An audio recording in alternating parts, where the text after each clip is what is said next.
महाभारत में कर्ण की कहानी आपने शायद कई बार सुनी होगी। आप जानते हैं वे कुंती के पुत्र थे, सूर्यदेव से जन्मे थे। उनके शरीर पर जन्म से ही कवच और कुंडल थे। उन्हें नदी में बहा दिया गया। अतिरथ और राधा ने उनका पालन किया। उन्होंने धनुर्विद्या सीखी। दुर्योधन ने उन्हें अंग का राजा बनाया और फिर कुरुक्षेत्र में अर्जुन के हाथों उनका अंत हुआ। हम ये सब जानते हैं, लेकिन क्या हम कर्ण को जानते हैं? क्योंकि किसी मनुष्य के जीवन की घटनाएं जान लेना उस मनुष्य को जान लेना नहीं होता।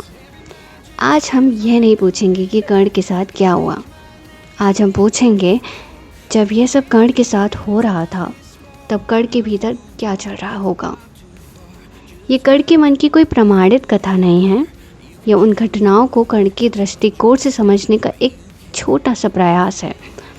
तो आइए कुछ देर के लिए महाभारत को बाहर से देखना छोड़ दें और कर्ण की आंखों से देखें। Hi guys, welcome back to K Vox channel. अध्याय 1। एक ऐसा जन्म जिसे दुनिया से छिपाना पड़ा। एक बालक जन्म लेता है। ये साधारण बालक नहीं है। उसके जीवन पर कवच है, कानों में कुंडल है। उसके जन्म के साथ ही उसके भीतर एक असाधारण नियति जैसे लिख दी गई है। लेकिन उसकी माँ कुंती उस समय समाज के भय में बंधी हुई हैं और इसीलिए वह अपने नवजात पुत्र को एक पेटिका में रखती हैं, नदी में बहा देती हैं। अब एक सड़कीली कहानी को कर्ण की आंखों से देखिए। उसे कुछ पता नहीं। उसे यह भी नहीं पता कि जिसे वह कभी माँ कहेगा वह उससे दूर जा चुकी होगी। वह यह भी नहीं जानता कि उसके भीतर एक ऐसा रहस्य है जो एक दिन पूरे कुरुवंश को हिला देगा। वह केवल एक शिशु है और नदी बह रही है। धीरे धीरे उससे उसका पहला घर दूर होता जा रहा है और शायद उसी क्षण से कर्ण के जीवन का सबसे बड़ा प्रश्न जन्म लेता है, मैं कौन हूँ। अध्याय 2। राधा की गोद। नदी उसे एक ऐसे व्यक्ति तक ले जाती है जो उसे अपना लेता है, अतिरथ और उनकी पत्नी राधा। उन्होंने उस बालक को जन्म नहीं दिया था, लेकिन उन्होंने उसे अपना पुत्र माना था। राधा के लिए वह कोई रहस्य नहीं था, कोई भविष्यवाणी नहीं थी, कोई राजवंश नहीं था। वह बस उनका बेटा था। और शायद यही कारण है कि कर्ण के लिए माँ का अर्थ कुंती से पहले राधा बन गया। कर्ण बड़ा होने लगा, लेकिन जैसे जैसे वह बड़ा हुआ एक बात उसे भीतर से बेचैन करने लगी। उसके भीतर असाधारण प्रतिभा थी। वह धनुष उठाता तो जैसे धनुष उसका अपना विस्तार बन जाता। वह युद्ध कला सीखना चाहता था, बहुत कुछ बनना चाहता था, लेकिन संसार बार बार उससे पूछता, तुम्हारा जन्म कहाँ हुआ। कर्ण के पास उत्तर नहीं था। वह कह सकता था कि मैं अतिरथ का पुत्र हूँ, लेकिन संसार को यह उत्तर पर्याप्त नहीं लगता था। और शायद यहीं से एक और आवाज़ उसके भीतर जन्मी, अगर मेरा जन्म मेरी पहचान है तो मैं अपने कर्मों से अपनी पहचान बदल दूंगा। अध्याय 3। धनुष और पहचान। कर्ण ने धनुर्विद्या सीखने का निश्चय किया। वह जानता था कि उसे साधारण योद्धा बनकर संतुष्ट नहीं होना है, उसे श्रेष्ठ बनना है। उसे ऐसा बनना है कि कोई उसके सामने खड़ा होकर उसकी योग्यता पर प्रश्न न उठा सके। लेकिन उसके रास्ते आसान नहीं थे। कर्ण को अपनी शिक्षा के लिए भी संघर्ष करना पड़ा। उन्होंने परशुराम से शिक्षा प्राप्त की, उनसे महान अस्त्र विद्या सीखी। परशुराम ने उन्हें अपना शिष्य माना, लेकिन जब उन्हें कर्ण की वास्तविक पहचान का पता चला तो उन्होंने कर्ण को शाप दिया, जिस समय तुम्हें अपनी विद्या की सबसे अधिक आवश्यकता होगी तुम उस ज्ञान को भूल जाओगे। सोचिए, जिस व्यक्ति ने जीवन भर अपनी योग्यता सिद्ध करने के लिए संघर्ष किया, उसके पास अब एक ऐसा श्राप था जो उसकी सबसे बड़ी शक्ति को सबसे कठिन समय में उससे छीन सकता था। लेकिन कर्ण रुके नहीं। अध्याय 4। मैं भी कर सकता हूँ। हस्तिनापुर की रंगभूमि राजकुमार अपनी कला दिखा रहे हैं। अर्जुन सबका ध्यान आकर्षित कर रहे हैं, प्रशंसा हो रही है और तभी कर्ण आगे आते हैं। वे अर्जुन को चुनौती देते हैं। शायद उस क्षण कर्ण के मन में केवल एक बात रही होगी, आज मुझे देखो, मेरे जन्म को नहीं, मेरी क्षमता को देखो। लेकिन फिर प्रश्न उठा, तुम कौन हो? और जब कर्ण ने अपनी पहचान बताने की कोशिश की तो उनकी योग्यता से अधिक उनके जन्म की चर्चा हुई।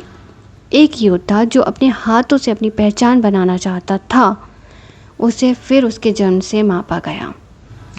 और तभी दुर्योधन आगे आया। उसने कर्ण को सम्मान दिया, उसे अंग का राजा बना दिया। और शायद कर्ण के जीवन में पहली बार किसी ने उससे ये नहीं कहा तुम कौन हो, बल्कि जैसे कहा तुम मेरे लिए पर्याप्त हो। कर्ण ने वह क्षण कभी नहीं भुलाया। अध्याय 5, एक मित्र मिला। कर्ण और दुर्योधन की मित्रता सिर्फ मित्रता नहीं थी, उसमें कृतज्ञता भी थी, सम्मान था और एक गहरा ऋण भी। कर्ण ने पाया था कि जब बहुतों ने उसे अस्वीकार किया, तब दुर्योधन ने उसे स्वीकार किया और कर्ण ने उस स्वीकृति का मूल्य अपने जीवन से चुकाया। लेकिन यहाँ कहानी थोड़ी कठिन हो जाती है, क्योंकि जिस व्यक्ति ने आपको उठाया हो, क्या उसके हर निर्णय का साथ देना भी आपका धर्म है? कर्ण के सामने ये प्रश्न था, लेकिन उन्होंने अपना मार्ग चुन लिया था दुर्योधन के साथ। और शायद उसी दिन से कर्ण की महानता और उसकी त्रासदी एक ही रास्ते पर चलने लगी। अध्याय 6, एक रहस्य जो बहुत देर से आया। युद्ध निकट था। कुंती कर्ण से मिलने आई और उन्होंने उसे बताया, तुम मेरे पुत्र हो। कर्ण कुंती का ज्येष्ठ पुत्र था। पांडव उसके छोटे भाई थे। जिस अर्जुन को वह वर्षों से अपना प्रतिद्वंदी मानता आया था, वह उसका भाई था। अब सोचिए कर्ण के भीतर क्या हुआ होगा। जिस प्रश्न का उत्तर वह जीवन भर खोजता रहा, मैं कौन हूँ, उसका उत्तर उसके सामने खड़ा था। लेकिन बहुत देर से कुंती ने उससे अपने पुत्रों की रक्षा का वचन मांगा। कर्ण ने वचन दिया, लेकिन दुर्योधन का साथ छोड़ने से इनकार कर दिया, क्योंकि कर्ण के लिए रक्त का रिश्ता नया था, लेकिन दुर्योधन का साथ पुराना था। और शायद कर्ण ने मन ही मन कहा होगा, जिसने मुझे तब अपनाया जब मुझे कोई नहीं अपनाता था, मैं उसे युद्ध के समय कैसे छोड़ दूं? यह निर्णय सही था या गलत, महाभारत हमें इसका सरल उत्तर नहीं देती, और शायद इसलिए कर्ण की कहानी इतनी जटिल है। अध्याय 7, वह युद्ध जिसमें शत्रु अपने थे। कुरुक्षेत्र। शंख बजते हैं, सेनाएं आमने सामने हैं। कर्ण कौरवों की ओर से खड़े हैं, सामने उनके अपने भाई हैं।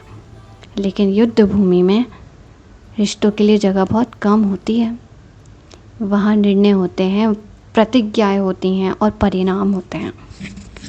कर्ण ने युद्ध किया, पूरे पराक्रम से किया, और अंततः वह दिन आया जब सामने अर्जुन थे, दो महान धनुर्धर।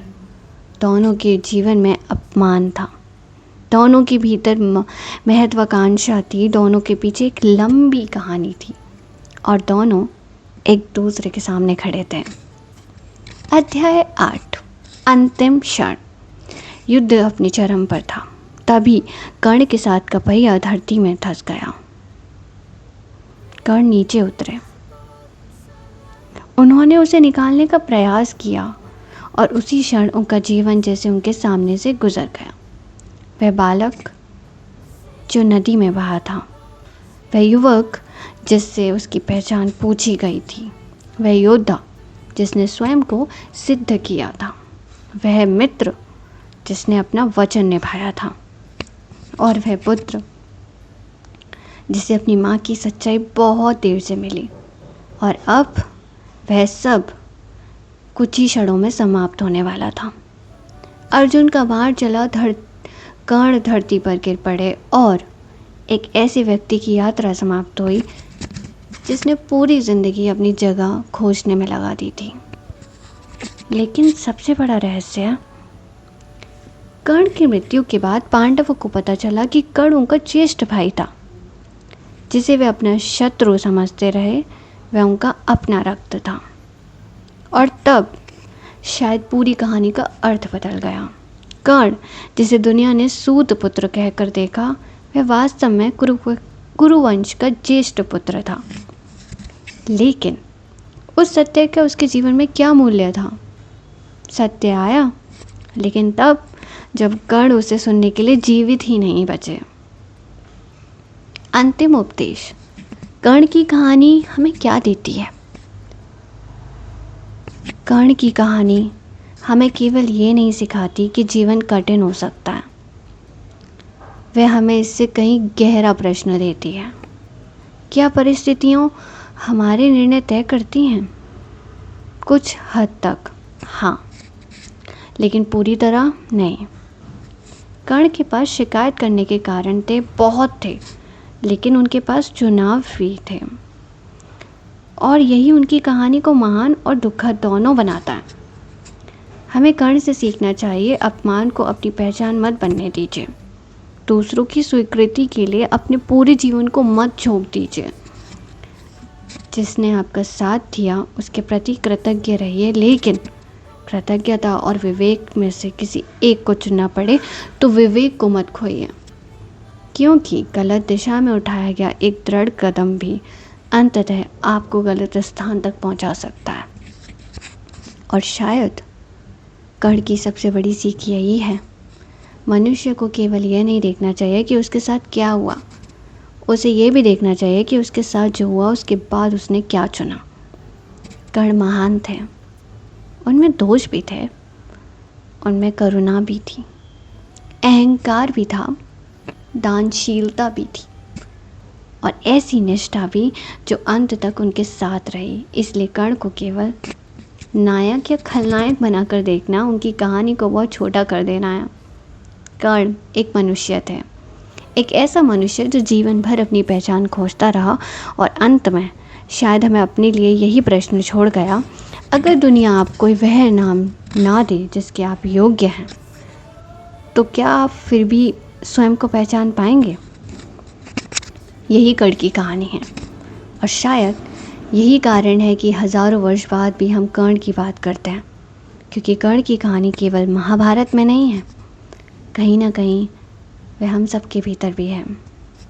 नमस्कार।